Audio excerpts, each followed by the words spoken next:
Bueno, voy a tratar un tema, digamos que siempre es el mismo, que está, no digamos directamente relacionado con el tema del que estoy hablando siempre, que es tratar de demostrar o de esclarecer aquella regla de nuestro comportamiento y que creo que le llamamos todos derecho. O sea, ¿qué es el derecho? Y el derecho es, digamos, la regla que tenemos que seguir, a la que tenemos que ajustar nuestras acciones, podríamos decir. Claro, y yo he mantenido que nuestra regla de comportamiento es distinta, o debe ser distinta, porque el derecho es un deber que se nos impone, debe ser distinta de la regla del comportamiento de los animales.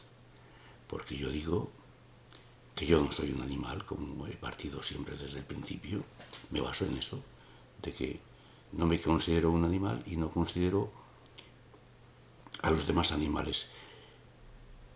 No, eso no quiere decir que no seamos animales, sino que somos un animal diferente. Bueno, ¿y por qué somos diferentes? Bueno, ahora no, hay muchísimos motivos que se pueden citar para tratar, digamos, de demostrar o acreditar que somos diferentes.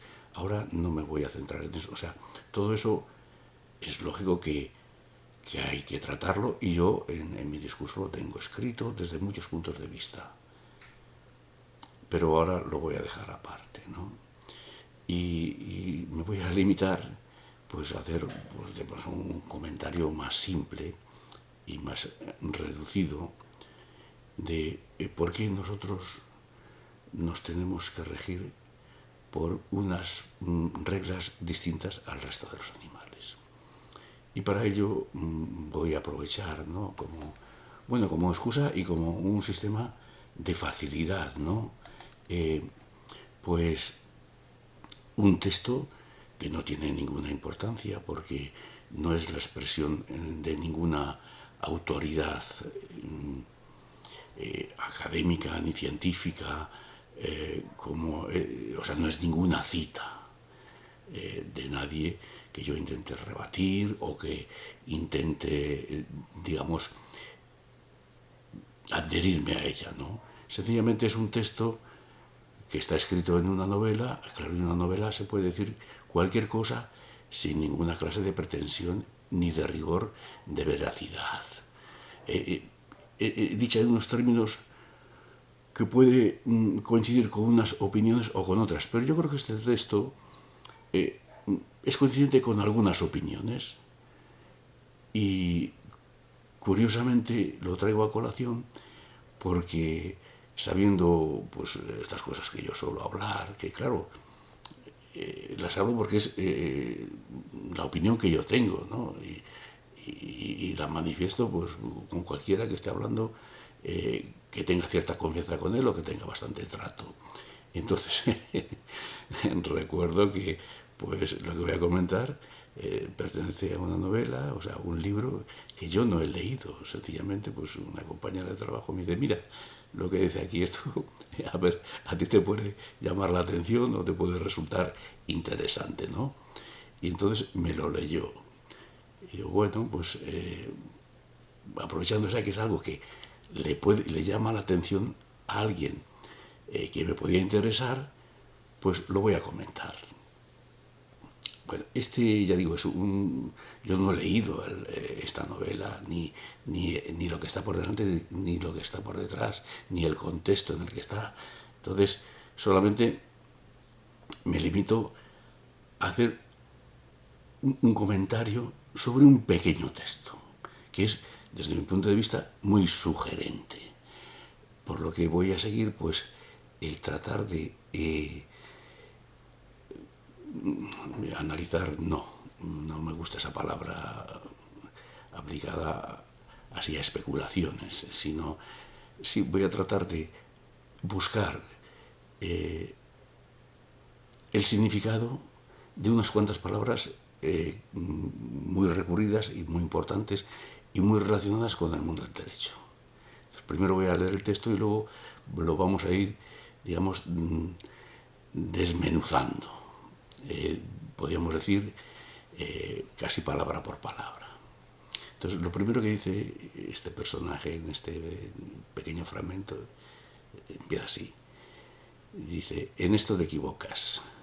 Yo no creo en la justicia. La justicia es un concepto platónico. No sé si me entiendes. Una idea, nada más. O sea, luego seguiré el resto y lo iré mezclando. Pero de entrada, parece ser que las ideas no hay por qué creerlas. No sé si las ideas no se puede creer en ellas porque no existen, si existen las ideas o no existen, es una primera cuestión que voy a tratar un poco y que luego cualquiera, si se quiere, digamos, calentar la cabeza, pues puede, digamos, tiene campo para elucubrar todo lo que quiera, pero bueno, yo voy a hacer un esbozo. Entonces, ¿las ideas existen o no existen? Claro, desde una primera aproximación podemos decir que las ideas ni se ven, ni se tocan, ni son frías, ni son calientes, ni son de ningún color, digamos, no se perciben por los sentidos. Las ideas normalmente están expresadas en palabras que nosotros oímos, pero no sé si oímos o bien las extraemos de la lectura. Pero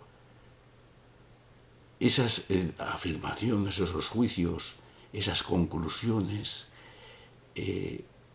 ¿existen o no existen? Bueno, vamos, yo voy a procurar, desde mi punto de vista, manifestar, y no digo demostrar, ¿no? ¿Cómo va a ser mi pretensión demostrar una cosa a la que todo el mundo está dando vueltas desde el principio de los tiempos hasta ahora? Incluso aquí ya empieza este buen hombre diciendo que este personaje, no quiero decir que estos sean palabras del autor, las pone en boca de un personaje, dice, la justicia es un concepto platónico. O sea, fíjese, desde Platón ya están discutiendo aquí si lo que dice Platón es existente o no existente, es real o no es real, porque Platón se ve que solo tenía ideas. Bueno, o sea que no era un hombre práctico, que se dedicó a elaborar conceptos, podríamos decir. Entonces, claro, una persona no práctica, que no hace nada, se puede decir que, o sea, que no lleva esas ideas a la práctica, a una actuación, podemos decir que no hace nada, que esas ideas no sirven para nada o ni siquiera existen. Bueno, vamos a ver. Claro, en el mundo de las ideas,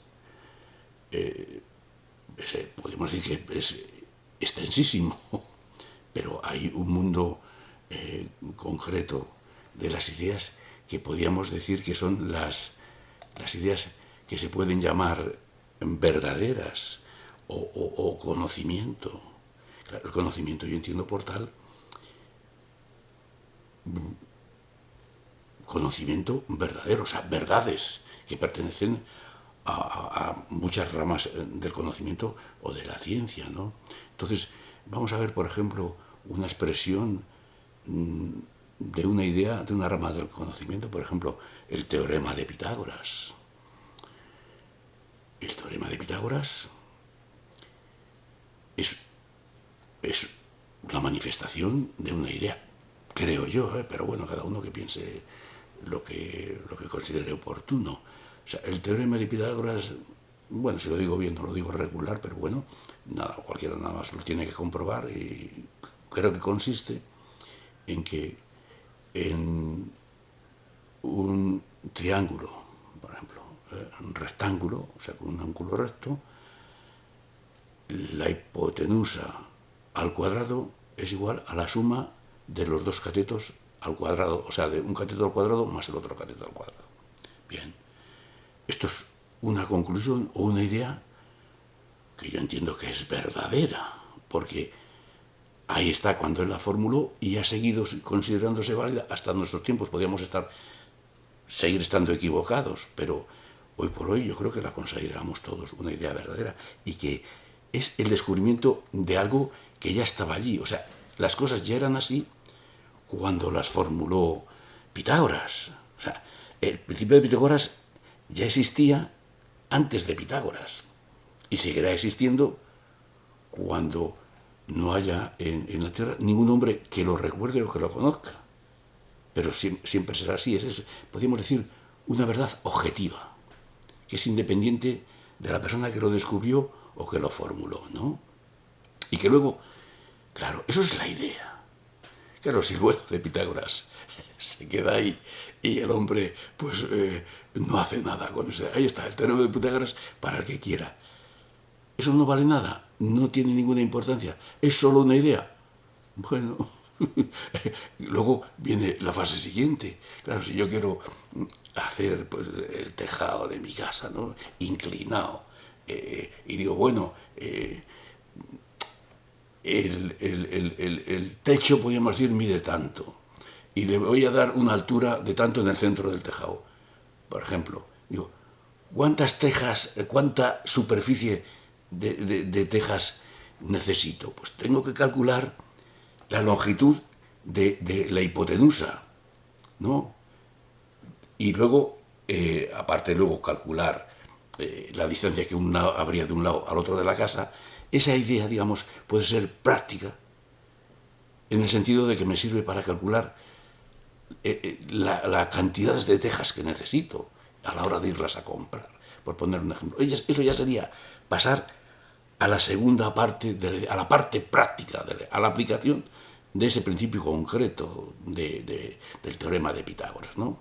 Pero decir que la idea, nada más es la idea y no crees en la idea, pues no sé qué decir, Cada uno claro, es que claro, a las ideas hay quien no les da ninguna importancia. Bueno, lo cierto es que si la idea es equivocada, o sea, si el teorema de Pitágoras está mal o el cálculo que yo hago está mal, el resultado no es el esperado. O compro más tejas de la cuenta o menos tejas de la cuenta. Y puede ser que el error tenga unas u otras consecuencias. Que eso ya es independiente. Lo cierto es que no se produce el resultado esperado si la idea es errónea. Podemos decir, en este caso, si la ley es errónea, porque el principio de Pitágoras se puede considerar una ley. Por ejemplo, pues otra idea, porque tuvo un buen señor, es el señor Arquímedes. El señor Arquímedes se ve que salió del agua echando, pegando saltos diciendo, eureka, eureka, lo he conseguido, ¿no? Algo así me parece. Si estoy equivocado es igual, una anécdota que cuentan que a lo mejor no es de Arquímedes o cualquiera sabe de quién sea, ¿no? Pero bueno, el hombre tuvo, o le llegó esa brillante idea de que todo cuerpo sumergido en un líquido recibe un empuje hacia arriba igual al peso del líquido desalojado. Bueno, si estoy equivocado que cualquiera lo mire, pero bueno. Y en base a esa idea que este buen hombre formuló, y que ya era así antes de que lo formulara, o sea, el empuje hacia arriba existía ya antes de que él lo concretara. Era así y seguirá siendo así. Entonces, claro, eso es la idea. ¿Que esa idea no vale para nada? Ah, pues no lo sé si vale para algo o no vale para algo. Pero claro, luego, si tú quieres hacer un barco, sería pasar de una idea que yo no sé si es una ley física o es una ley matemática, da lo mismo de la clase de conocimiento al que pertenezca, pero cuando lo quieres llevar a la práctica, esa idea, pues si la idea estuviera equivocada, se producirían cálculos erróneos a la hora de hacer un barco. Tú diseñas un barco con un volumen determinado y calculas en base al volumen que tiene el peso que puedes meter en él, porque conoces el peso del líquido que va a desalojar. Entonces, si la idea es equivocada, ¡pum!, el barco se hunde, o cualquiera sabe, o va muy por encima porque allí no tiene mucho, cabe mucho más peso del que le puedes meter. O sea, que se producen. Si la idea es errónea, los resultados no son los esperados. Por a mí me parece muy importante que si alguien quiere conseguir un resultado en la práctica, tenga una idea. Y una idea, si es posible, acertada o verdadera, ¿no? Y por seguir con los ejemplos y ya no pongo más, otra idea, ¿no? Por ejemplo, nosotros llamamos velocidad al espacio recorrido en la unidad de tiempo. Y yo digo, bueno, si yo voy de Madrid a Barcelona y hay una distancia de, pongamos, de 600 kilómetros, ¿y a qué velocidad tengo que ir para estar en 6 horas en Madrid, por ejemplo? Pues, la verdad es una y absoluta. Es a 100 kilómetros por hora. Aquí traigo este ejemplo a colación porque aquí una cosa evidentemente se ve clarísimo, que es la idea, y otra cosa es el llevar a la práctica esa idea.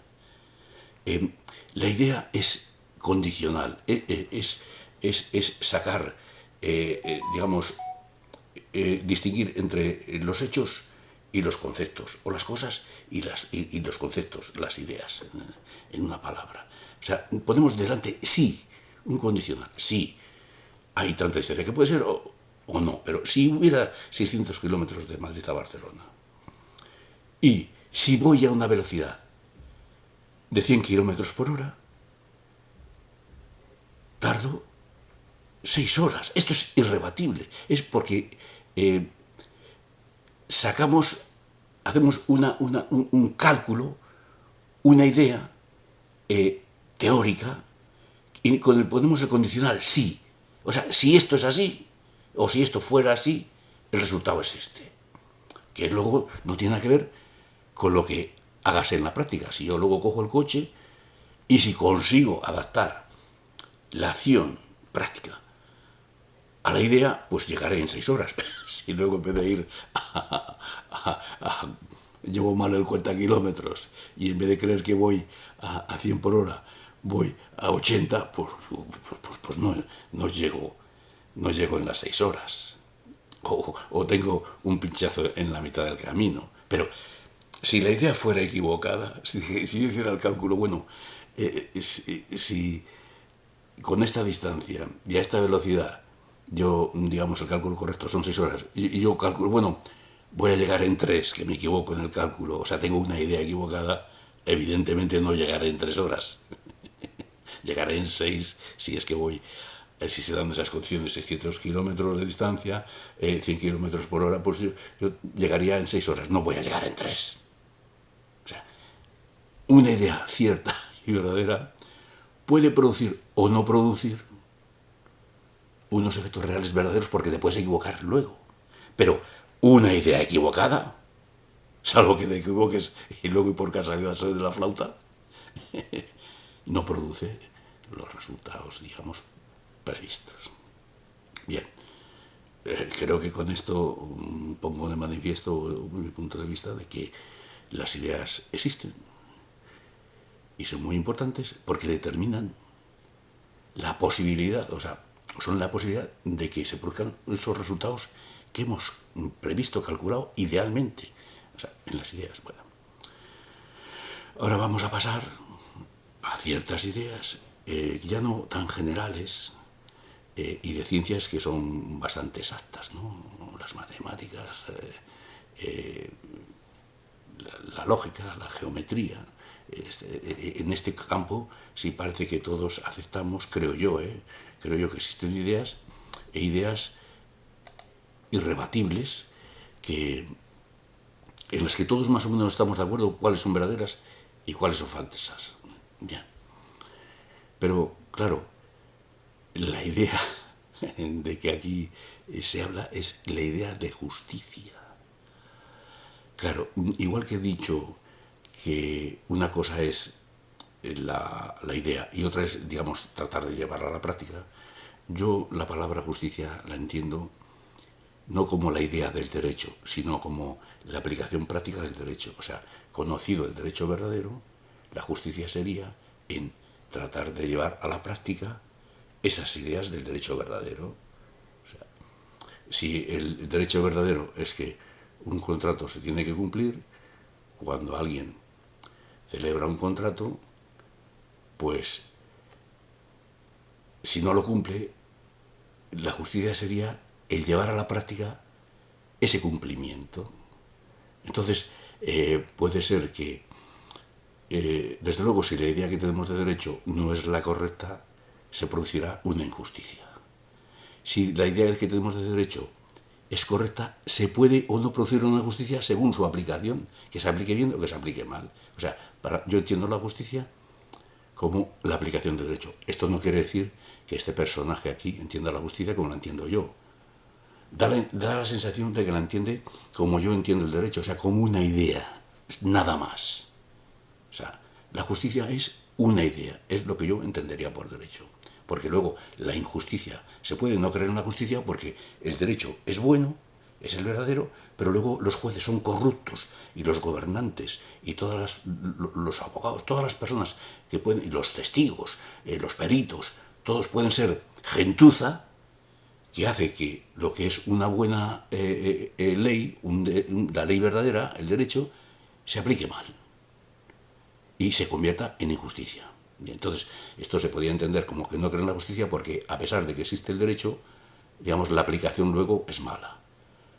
Pero yo creo que la idea que tiene él es que se refiere a la justicia como la justicia en abstracto, que no existe la idea de derecho, podríamos decir, lo que yo entiendo por derecho. Bueno, vamos a seguir. Y vamos a seguir, digamos, releyendo lo ya comentado y añadiendo algún párrafo más. Dice, yo no creo en la justicia. La justicia es un concepto platónico. No sé si me entiendes, una idea nada más. Bien, hasta ahí lo que hemos comentado. Por otra parte, aunque no oculto mi inclinación por la filosofía, solo soy un estudioso de las leyes de la naturaleza, lo que Aristóteles denomina con propiedad un fisiólogo. Bien, al menos reconoce que hay varios tipos de estudio. El estudio de la naturaleza y podríamos decir un estudio al margen de la naturaleza, un estudio, digamos, más bien podríamos decir teórico, como puede ser la filosofía, a la que alude diciendo que la justicia es un concepto platónico. Identifica un poco Platón con la filosofía y la filosofía como, podríamos decir, un estudio no práctico, o sea, no de la naturaleza o, digamos, de la acción, de los hechos, sino del mundo de las ideas. Bien, yo no sé si se puede distinguir una clase de conocimiento, podríamos decir, ideal, del mundo de las ideas al margen de la naturaleza, y otro conocimiento de la naturaleza que podríamos denominar empírico, ¿no? O científico, como se suele entender hoy en día, como las ciencias naturales. El estudio de la naturaleza que generalmente se realiza a través de la observación y de la experimentación, ¿no? Y si se atribuye a esa clase de conocimiento, digamos, la cualidad de verdadero conocimiento, mientras que al otro conocimiento, a un conocimiento que podríamos llamar, no sé si se le puede llamar metafísico o fuera del mundo de la naturaleza, por ejemplo, como las matemáticas o la lógica, si eso es un conocimiento o no lo es. Pero bueno,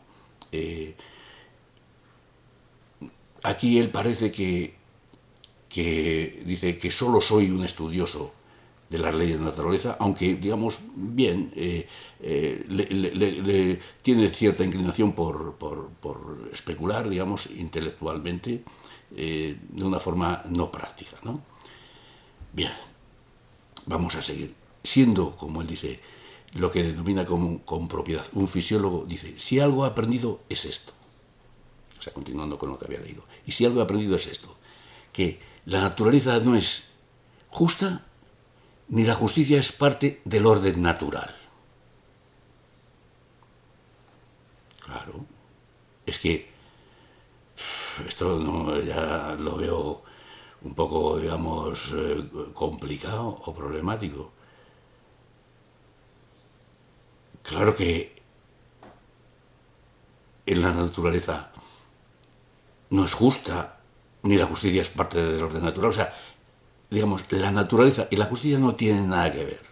Eso quiere decir que tienes una idea de justicia distinto de cómo funciona la naturaleza. O sea, la palabra justicia, para poderla traer aquí a colación, quiere decir que es algo distinto de lo que hay en la naturaleza. A la naturaleza la justicia ni le va ni le viene, ni deja ni existe ni deja de existir en la naturaleza.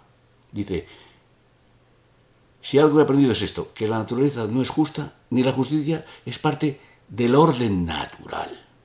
Claro, yo entiendo que el orden natural aquí lo puedo admitir en el sentido de que sería la naturaleza. Si en el orden natural nos metemos nosotros, o sea, entramos todos dentro de ese orden natural sin distinción, ya me parece un poco equipararnos al resto de los seres de la naturaleza sin ninguna característica que haga que nos tengamos que comportar de manera distinta. No obstante, el hecho de que él exista, para él exista la palabra, solo la palabra o el concepto justicia, aunque justicia sea una idea, ya quiere decir que está excluido de la naturaleza. Que identificar naturaleza y orden natural, eso ya es otra cuestión, pero bueno, eso sería una cuestión terminológica. Bien, seguimos. Eso, que voy a continuar releyendo un poco lo dicho. Dice, y si algo he aprendido es esto, que la naturaleza no es justa, ni la justicia es parte del orden natural.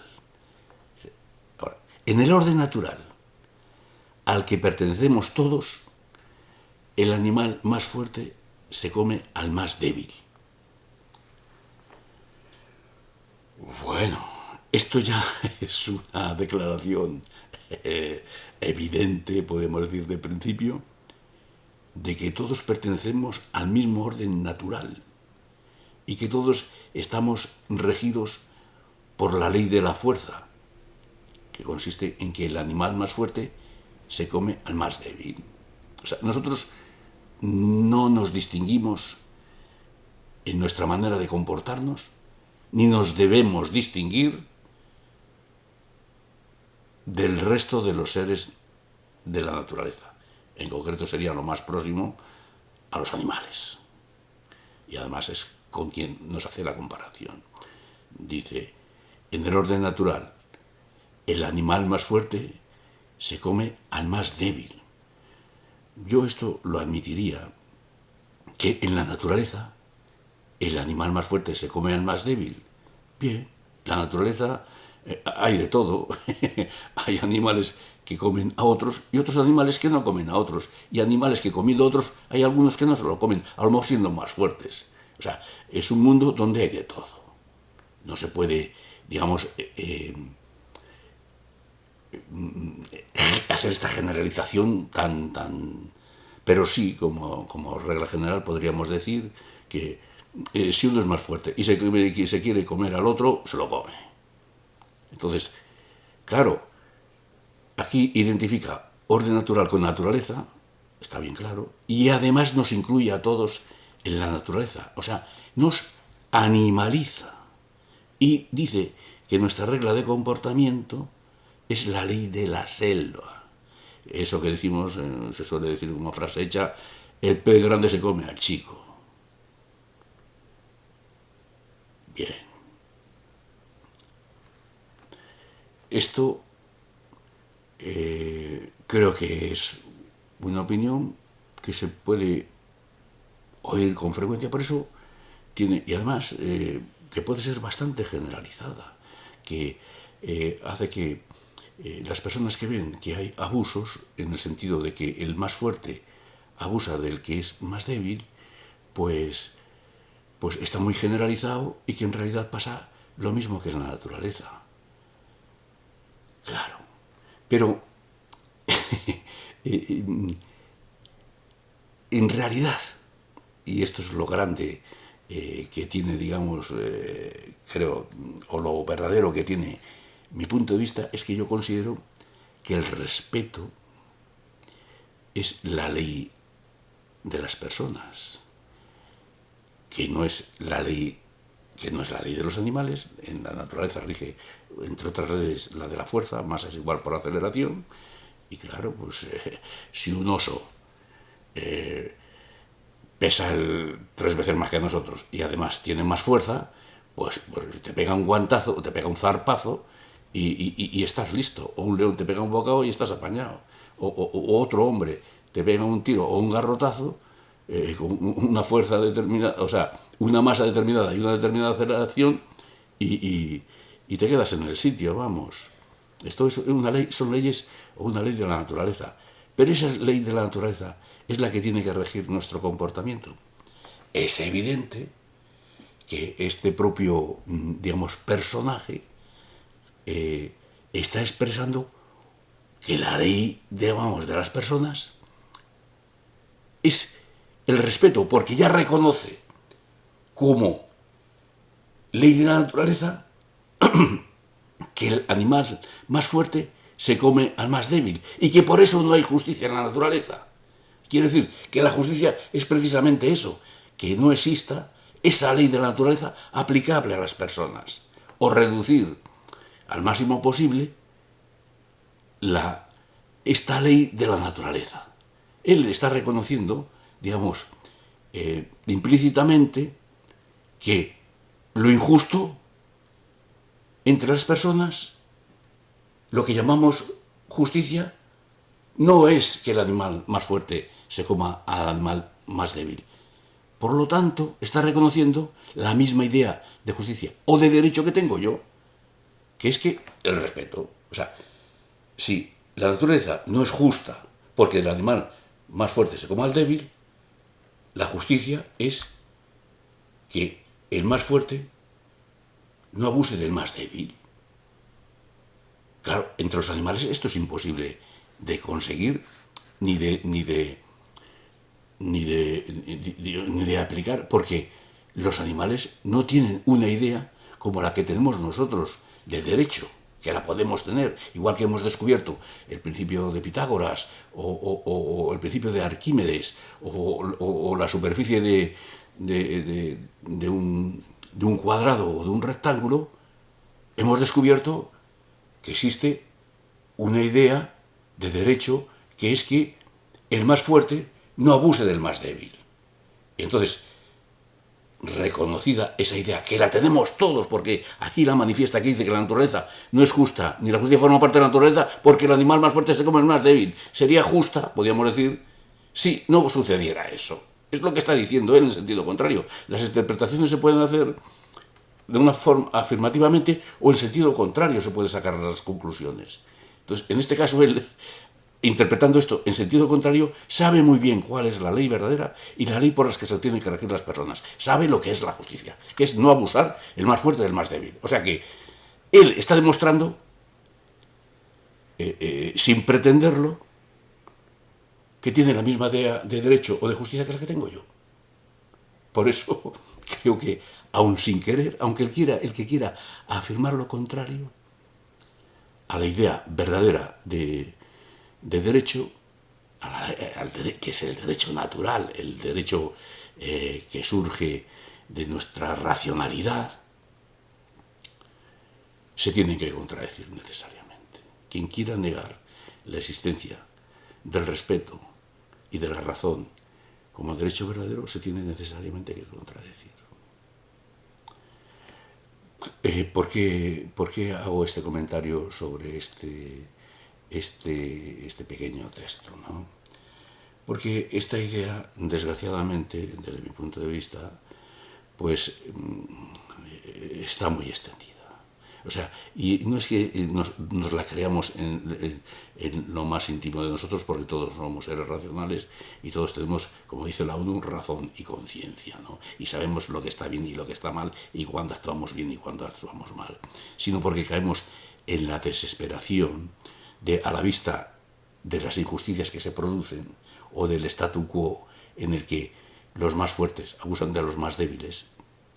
Caemos en la desesperación de reconocer, o de pensar, de llegar a decir que el derecho no es lo que debe ser, sino lo que está pasando. O sea, identificamos lo que pasa en la naturaleza, o sea, la injusticia con la justicia. O sea, lo que sucede, el abuso con el derecho.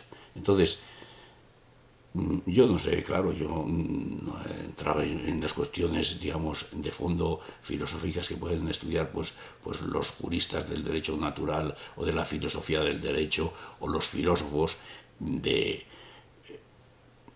qué debe ser el derecho, si lo que es o lo que debe ser.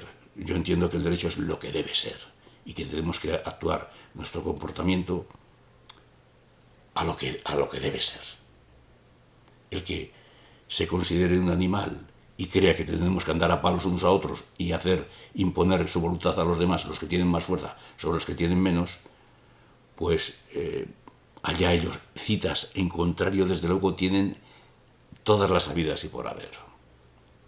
Desde el propio Génesis, el primer párrafo del Génesis, y pasando por infinidad de sabios, podríamos decir. Incluso estos sabios que quieren llevar la contraria están reconociendo que la injusticia es que el fuerte abuse del débil. Luego, ergo, la justicia, si esto es, digamos, no es justicia, pues la justicia es lo contrario. O sea, que el pez grande no se coma al chico. Eso sería como debería ser. Y el derecho es lo que debe ser, no lo que es. El derecho es tratar, o sea, hay que tratar de llevarlo a la práctica. Y tratar de que, entonces, tenida la idea verdadera del derecho, tratar de aplicarlo, como hace un ingeniero o un arquitecto cuando llevan a cabo la idea que tienen en la cabeza y la ponen en práctica a través de los procedimientos, digamos, que se puedan establecer para aplicar esa idea, digamos, de la manera más próxima posible, o sea, más ajustada al derecho, a la teoría, podríamos decir. Claro,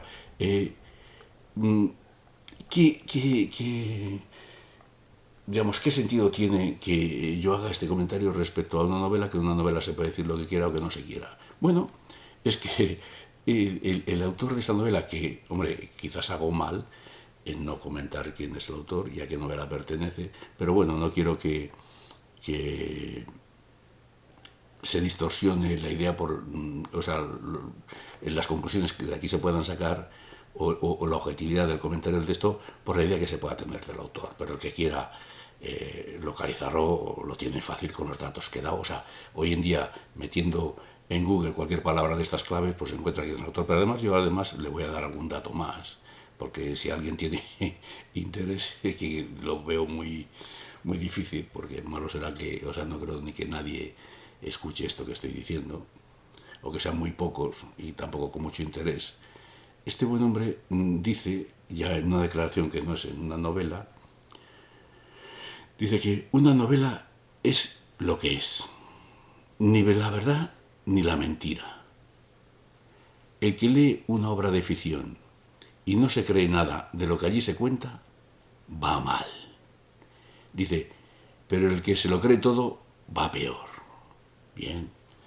Entonces, yo, por si acaso el autor ha tenido la tentación de decir que este párrafo que he comentado es su verdadera opinión, por si acaso, para que digamos quien me pueda escuchar vea la opinión que tengo yo, que es que lo que aquí dice en este párrafo es mentira. O sea, el derecho existe, es una idea, efectivamente, existe y es la ley de las personas y es distinta de la ley de los animales. Entre las personas, el pez grande no se puede comer al chico, o no se lo debe comer al chico. Y si se lo come, hay que reponer las cosas a su estado primitivo. Tiene que pagar. Eso es por si alguien tuviera la tentación de pensar que esta es la verdadera opinión del autor, que también puede ser pues una crítica que él hace a la situación actual. El autor de esta novela es un hombre de una categoría extraordinaria como escritor.